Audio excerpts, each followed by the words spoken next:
Hello, everyone, and welcome to another episode of the Wise Decision Maker Guide, where we help you make the wisest and most profitable decisions. Today, I want to talk about how your household can survive and thrive during this pandemic. It's a really difficult issue, and many people are realizing right now that the pandemic is going to go on much longer than they thought. At the beginning of the pandemic, people thought, well, it will go on, maybe a couple of weeks, month, it'll be over by the summer. Folks like Elon Musk were saying, he had a tweet on April 19th saying, is close on March 19th, saying that there's going to be close to zero new cases by the end of April. Yeah, right.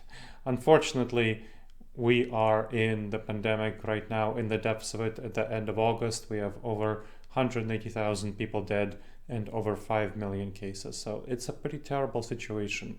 It's really bad, and people are really realizing the depths of the situation. So many schools are closed. That's one example. Many universities are closed. Many workplaces are still closed, virtual remote workplaces, and others are laying people off right and left because they just don't need the services of these people. So we're in a pretty terrible situation, and people are figuring out that it's going to go on for a very long time. We won't have a vaccine available until the spring of 2021 at the earliest, and then that's a super optimistic scenario. Won't Very unlikely to happen to have an effective vaccine, over 80% effective by that time. Even if we do, which would be wonderful, I really hope that we do, I'm crossing my fingers, but it'll take how long to actually produce enough of it, distribute it, and vaccinate people. The most promising vaccine candidates, the Pfizer vaccine and the Moderna vaccine, are novel technology that needs to be stored at, the Pfizer needs to be stored at minus 94 degrees Fahrenheit. The Moderna vaccine needs to be stored at minus 4 degrees Fahrenheit. And neither of those are things that modern pharmacies, typical pharmacies, can handle. These can need to be specialized venues. So it would be pretty hard to actually produce it and distribute the vaccine. And then polls, surveys are saying that something like 40% of the American population is not readily willing to take it. Only 60% are readily willing to take it. So then you have to have a massive public education campaign to actually get enough people to take the vaccine. So it's going to be a pretty difficult issue, even once we have an effective vaccine, and that will very unlikely to happen by the spring of 2021, which is the earliest possible timeline. So the pandemic is likely to last for several more years, and we're still going to be dealing with it. In the most optimistic case, it will take a year to produce, distribute, and vaccinate people. So that's going to go on into early 2022, but more realistically, 23 or 24. So you gotta figure out how your household can survive and thrive during this period.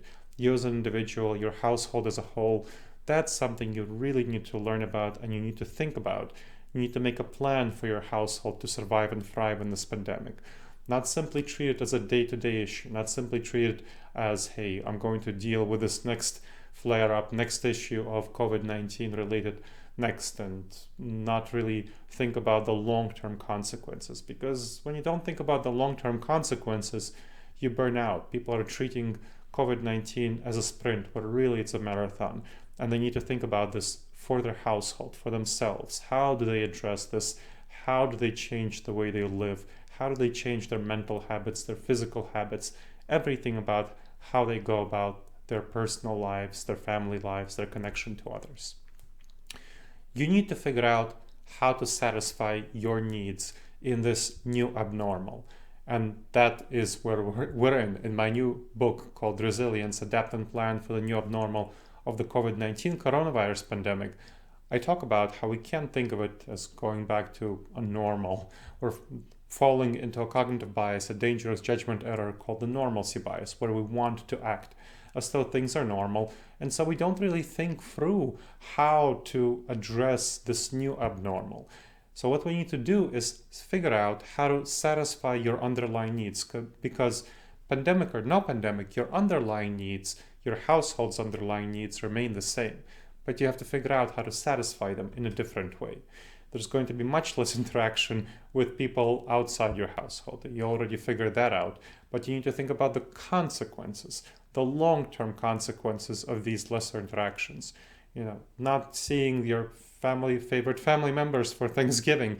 You might have seen them for the summer, for July 4th, you can see them outside. But in Thanksgiving, of course, that's going to be pretty cold unless you're located in a very warm tropical area. But for most of the US and most of the world, Thanksgiving is not a time where you can easily do it outdoors. So given that it's how unsafe it is to be in enclosed spaces where you have a Thanksgiving meal, you're not going to interact with your relatives on Thanksgiving. Much less interaction with your friends, much less interaction with people outside of your household. And it can also be a problem to interact more with people inside your household. That can cause its own set of problems, believe me. There's going to be much less travel, much less of these dynamics. Airline travel is way down. Other public transport is way down. Car travel is somewhat up, but still much lower than it used to be. Hotel occupancy is much lower. So you have to think about traveling and not traveling. How do you replace that? More time at home, feeling cooped up, feeling like you're in prison. I know that feeling. Believe me, I've spent a lot of time in my home, and it's not, I've been definitely trying to make it nicer with a long-term perspective, but that's not something that is necessarily pleasant to think that I'm going to spend much more time in my home, but you have to be ready for it, you have to prepare for it, and you have to plan for it. You have to figure out your fundamental needs, and those are really the main things you need to satisfy to survive and thrive in this pandemic. Your fundamental basic needs, those are the things you need to address to survive and thrive in this pandemic. Your needs of safety, your needs of connection, and your needs of self-esteem. And if you know Abraham Maslow's hierarchy of needs, this is based on the research of Maslow's hierarchy of needs, adapted and modernized by current research on the hierarchy of needs, what we actually truly need, because Maslow was definitely ahead of his time, and some of the things that he talked about, has been superseded by more recent research, has been shown to be not as accurate as it would like to be. So there are 3 areas that you need to be thinking about: safety, connection, and self-esteem. And I'll go into each area and what that means. Safety. You need to have 2 months of supplies. You might have a serious local outbreak, as happened in New York City, as is still happening in a number of cities in Texas as I speak right now, which is the end of August. It's happening in a number of areas in Florida, Arizona. So and California. This is not a great situation. So those areas people find it much harder to go outside of their home, and it's pretty dangerous to go shopping. So, and of course, online delivery services are experiencing a lot of interruption. So you gotta get 2 months of supplies for your home, for your house, of food, water, everything like that. Various household supplies, cleaners, medications, supplements, whatever you use. Ask your doctor for a prescription enough for 2 months. Get the pharmacy to write out the prescription for 2 months. There's various ways you can ensure that they can do that, although they do it standard for a month. To serve 2 months of supplies laid away. And I recommend for food, by the way, that don't try to empty the grocery store shelves. That is not a good idea. It's going to be more burdensome for you and more expensive, and it will deprive your neighbors of whatever was on the grocery store shelves. So I recommend that you go online and order in bulk. It's going to be cheaper and it's going to be fairer to others. So that's something you want to be thinking about in terms of safety.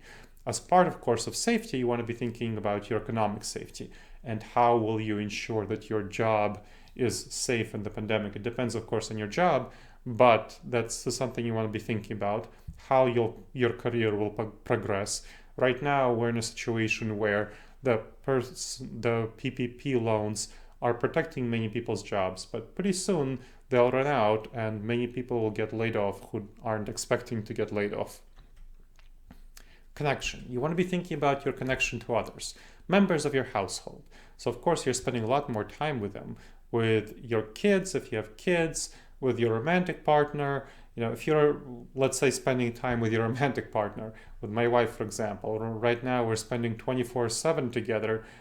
And that is quite a bit harder than spending a more balanced amount of time.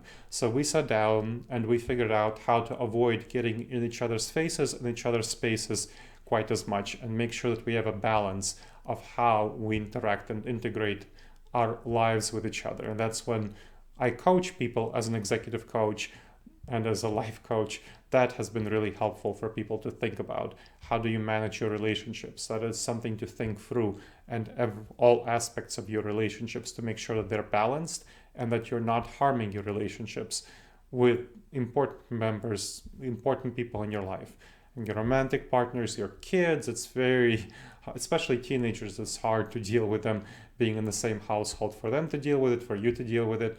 But as well as elderly parents, let's say you're a caretaker, how do you support them, knowing that they're much more vulnerable to COVID-19? People who are older, especially older males, but older women as well, are much more vulnerable to COVID-19. When you're getting into your 50s, that's when the vulnerability sharply increases. And of course, people who are under 50, if they have an underlying health condition of some sort. Then people outside your household. If you have a romantic partner who's outside of your household, you must decide whether you'll be in the same pod with them, meaning you are someone who they are comfortable being socially close to, and the same for you, and that you share the same amount of risk in terms of exposure to COVID-19. The same goes for your friends. You don't want to make more than a couple of households outside of your own household part of your pod. So you have to decide which friends are close enough that you might want to have them as part of your pod, and also which are willing to abide by your guidelines for how you treat COVID-19, or which ones you'll want to be socially distanced from, wear a mask, and so on. And when you need to see them outside, keep 10-foot distance. 6 feet is really not enough, according to recent research. You really need about 10-foot distance outside to have some safety. And then your community. Right now, it's not a good idea to go to church. If you typically go to church, far from everyone does that, but right now it's not a good idea to go to church or other sorts of clubs, other sorts of faith-based groups, other sorts of values-based groups, secular groups, whatever. So all of those things in person are not a good idea unless they're done outside with 10 feet distance apart from other people, which most of these things are pretty hard to do unless you're part of a frisbee club or something like that, or a tennis playing club. So you want to figure out how to do virtual activities. A lot of these things can be done virtually. Virtual game night, as part of my community activities, I do that. And so when you want to figure out how to replace the kinds of things you had with other people. So that's connection. Finally, self-esteem. This is something that's really underrated. Self-esteem is an important part of having a good life and a good life experience and appreciating our fundamental needs. And there are 3 areas in self-esteem that you need to be thinking about: self-confidence, self-respect, and sense of mastery. So self-confidence comes from a sense of control over the world. Not, of course, that you have control over other people, but that you have control over your fate, over your circumstances. So the more control you can gain over your fate, the better your self-confidence will be. And that means, the first thing that means is figuring out how your household will survive and thrive through the pandemic.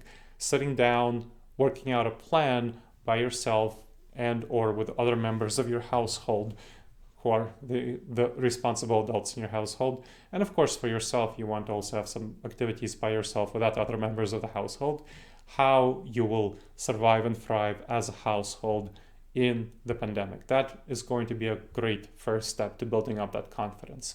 Self-respect, that comes from feeling like you're doing whatever you're supposed to be doing, feeling like you have power in your life, and feeling that you can respect yourself. And there are ways, it really depends on each person how they find that sense of self-respect. What gives them that self-respect? What gives them that sense that they are moving forward and that they are pleased with the way that they're moving forward in their lives? This is different than control over your fate and the self-confidence that comes from that. this is a sense of self-respect, that you're accomplishing your life goals, you're doing what you would like to be doing. So that's what self-respect is for. And you want to figure out what gives you that sense that you are accomplishing your life goals, and then move toward that. And then sense of mastery. You want to make sure that you have a mastery over skills and activities, over your environment, to the extent that's possible. This is somewhat different than self-confidence over your fate, shaping your fate. This is more about skills and activities in your environment. As you might be able to tell from my office, I enjoy having lots of plants around. So that is something that gives me a sense of mastery, kind of this hobby, these plants. That's a fun thing for me. I enjoy that. Reading is something I enjoy, and through reading, learning about new things. So picking up new hobbies, new activities, or getting back into old ones, enriching yourself, learning a new language, growing plants, making viral YouTube videos, whatever is enjoyable for you. Some outside activities, if you like to play sports or go hiking, that's a good time to do more of that. These are things that relate to that sense of mastery. So that sense that you have skills that you're building up, learning, information, knowledge. This is also a good time to develop in your professional career, especially if you might be worried about your professional career. So sense of mastery also relates to your skills in your professional career. So professional development, this is a good time for that, and that's a good set of activities to build up your sense of mastery. All right, everyone. So that's what I wish to share about for this episode of the Wise Decision Maker Guide. And I encourage you to check out the blog that's associated with this episode, which has a much more in-depth case study of how to survive and thrive in this pandemic, where I talk through the example of a person, an executive for whom I both provide executive coaching and life coaching. There you can see through this case study how one person has handled this matter. So check out the blog linked in the show notes, and check out my 2 books on this topic, Resilience, Adapt and Plan for the New Abnormal of the COVID-19 Coronavirus Pandemic, and The Blind Spots, and that's of course about the coronavirus pandemic itself, and then The Blind Spots Between Us, How to Overcome Unconscious Cognitive Bias and Build Better Relationships, on developing relationships with other people. And finally, Never Go With Your Gut. I would always recommend checking that out for basic fundamental decision making. And that's going to be good. Never Go With Your Gut, how pioneering leaders make the best decisions and avoid business disasters. So check those out as well. They're also going to be linked in the show notes. And there's going to be a way that you can check out the show notes, and there's going to be social media links. So follow us on social media to get more information about these topics, share all sorts of articles, videos, and podcasts, audio interviews there, so memes. So you'll enjoy checking those out. There's Facebook, Instagram, LinkedIn, and Twitter. I also want to encourage you to make sure to sign up on your favorite subscription venues to get this video cast and podcast. We broadcast both in the form of videos and podcasts. So wherever you're checking out this episode, make sure of the Wise Decision Maker show, make sure to sign up there to get more of the show. Please leave your comments on the show, wherever you're getting it, whether it's on video or podcast. Please leave your comments about what you thought of this show. And if you like it, click like and share it with your friends. So that would be very helpful. You'll want to help them survive and thrive through this pandemic. All right. I hope this episode has been helpful for you. And as always, the wisest decisions to you, my friends.